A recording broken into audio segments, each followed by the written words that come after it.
nouvelles explosions entendues à Kiev au lendemain du début de l'invasion de l'Ukraine par la Russie. Le président ukrainien Volodymyr Zelensky appelle les Occidentaux à se battre à ses côtés. Les chefs d'État et de gouvernement de l'Union européenne s'entendent pour renforcer leurs sanctions contre Moscou après l'invasion de l'Ukraine par les forces russes.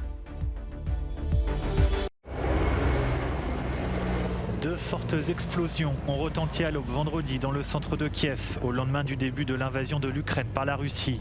Après une journée d'invasion, le président ukrainien Volodymyr Zelensky affirme que 137 civils et militaires ont été tués et que la Russie a infiltré des saboteurs dans le pays.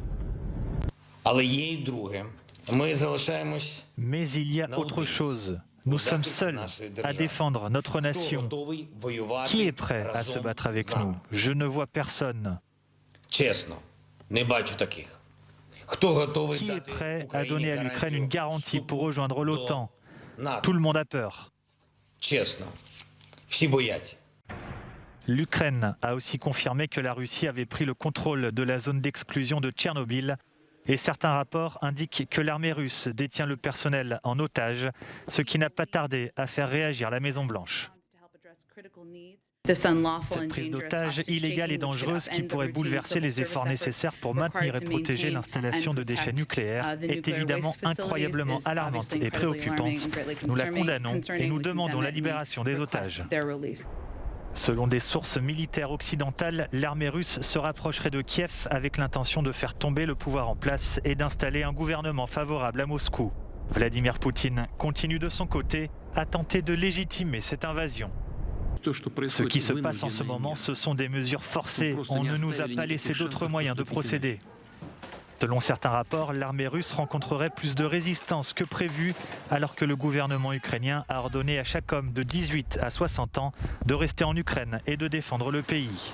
De leur côté, les civils tentent de se protéger. Selon le maire de Kiev, Vitali Klitschko, 3 personnes ont été blessées, dont une grièvement par des débris de missiles tombés dans un quartier résidentiel du sud-est de la capitale ukrainienne. Cette station de métro est un peu en dehors du centre de Kiev et vous pouvez voir maintenant dans la soirée qu'elle est pleine de gens qui cherchent un abri ici. Et ce sont les mêmes images que l'on voit dans toutes les stations de métro de Kiev. À Kiev, notre envoyé spécial a rejoint le métro malgré le couvre-feu qui paralyse la capitale ukrainienne entre 22h et 7h. Les transports en commun sont à l'arrêt, mais le métro est resté ouvert pour que les habitants puissent s'y réfugier en cas de bombardement. Et ils se demandent ce que sera Kiev quand ils remonteront à la surface au petit matin. Joe Biden veut faire de Vladimir Poutine un paria sur la scène internationale. Le président américain annonce une série de sanctions économiques en représailles à l'invasion de l'Ukraine. Selon Joe Biden, les mesures vont porter un coup sévère à l'économie russe.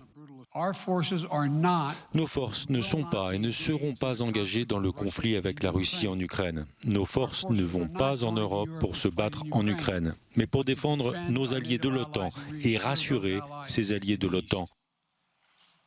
Comme je l'ai dit très clairement, les États-Unis défendront chaque pouce du territoire de l'OTAN avec toute la force de la puissance américaine. Nous limiterons la capacité de la Russie à faire des affaires en dollars, en euros, en livres et en yens, de faire partie de l'économie mondiale. L'action d'aujourd'hui sanctionnera désormais les banques russes qui détiennent ensemble environ 1000 milliards de dollars d'actifs.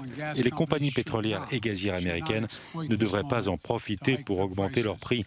Nous travaillons activement avec les pays du monde entier pour faciliter la libération des réserves stratégiques et les États-Unis vont libérer des barils de pétrole supplémentaires.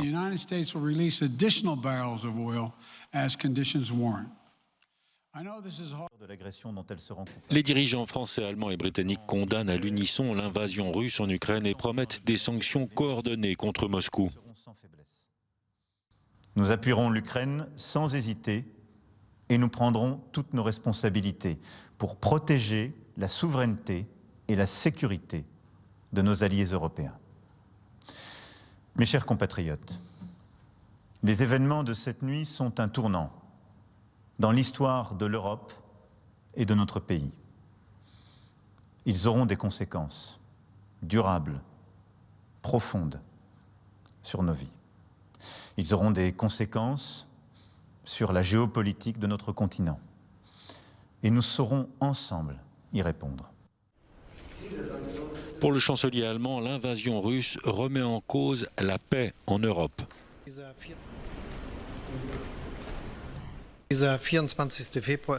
Ce 24 février est un jour terrible pour l'Ukraine et un jour sombre pour l'Europe. Avec son attaque contre l'Ukraine, le président russe Vladimir Poutine enfreint une fois de plus, de manière flagrante, le droit international. Poutine apporte la souffrance et la destruction à ses voisins immédiats. Il viole la souveraineté et les frontières de l'Ukraine. Il met en danger la vie d'innombrables personnes innocentes en Ukraine, le pays frère de la Russie. Enfin, Vladimir Poutine remet également en question l'ordre de paix sur notre continent. Il n'y a aucune justification à tout cela, c'est la guerre de Poutine.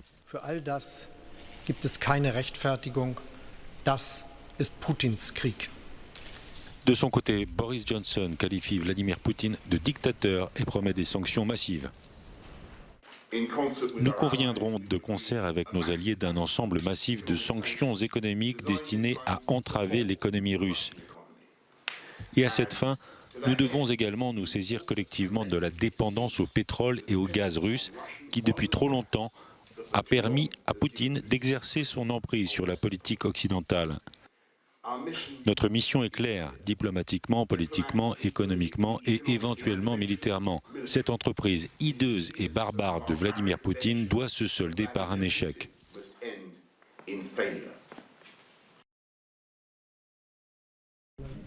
Les dirigeants de l'Union européenne s'entendent sur un deuxième train de sanctions contre la Russie. Le paquet est présenté comme le plus sévère des États membres.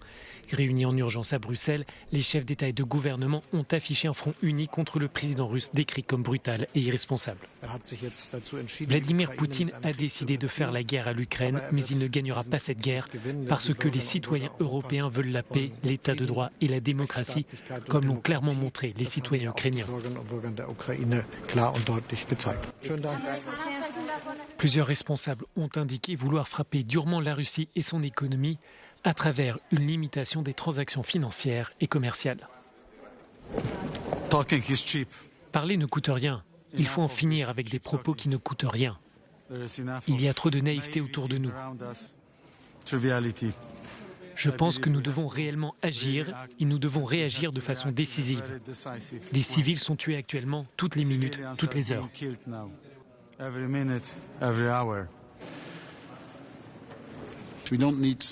Nous n'avons pas besoin de sanctions qui aboient, nous avons besoin de sanctions qui mordent. Et si les sanctions mordent, elles doivent mordre profondément. Cela signifie qu'il faut des sanctions qui ont un impact fort sur la Russie. Ces mesures concernent les secteurs de la finance, des transports ou encore de l'énergie. Elles prévoient aussi un contrôle des exportations. L'objectif est d'affaiblir l'industrie russe mais aussi les consommateurs russes. Les 27 soulignent d'ailleurs qu'ils pourraient renforcer plus encore leurs sanctions en fonction de la situation.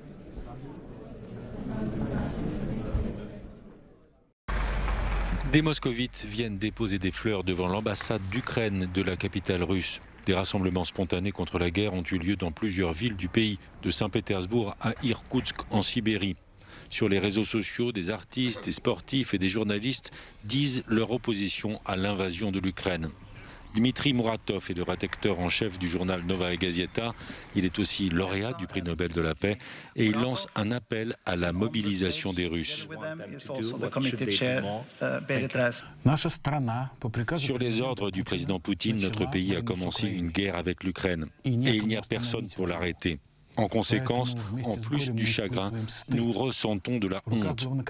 Le commandant en chef fait tourner autour de son doigt le bouton nucléaire comme si c'était le porte-clés d'une voiture de luxe. Son prochain coup serait-il une salve nucléaire ?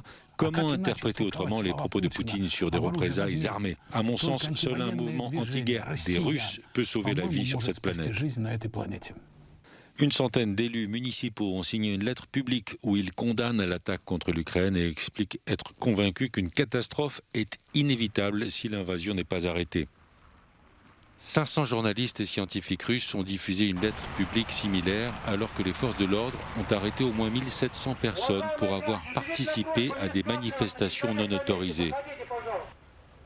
Sur les réseaux sociaux, le hashtag russe Niet Vойне, non à la guerre, est devenu viral et il est repris dans toutes les langues.